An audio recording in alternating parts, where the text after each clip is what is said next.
নমস্কার, আপনারা দেখছেন বঙ্গবার্তা, সবার কাছে সবার কথা।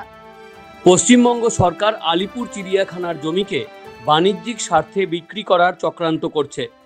অভিযোগে দক্ষিণ কলকাতা জেলা বিজেপির ডাকে রবীন্দ্র সদন থেকে ন্যাশনাল লাইব্রেরি পর্যন্ত পদযাত্রা করল বিজেপি। অংশ নিলেন বিরোধী দলনেতা শুভেন্দু অধিকারী। সরকারি জমি আমরা বিক্রি করতে দেব না। আলিপুরের জেলের জমি বেচেছেন, ট্রাম ডিপোর জমি ডক্টর বিধানচন্দ্র রায় সৃষ্টি সব বেচে দিয়েছেন, এবং পশু হসপিটাল, যা সুবিখ্যাত হসপিটাল, তার 250 কাঠা জমি আপনি বিক্রি করতে চলেছেন। তার বড় একটা অংশের টাকা আপনার পরিবারের ফান্ডে যাবে এবং আপনার দলের আগামী নির্বাচনে খরচ হবে। আমরা জানি, আমরা টাকা পয়সার মধ্যে ঢুকতে চাই না।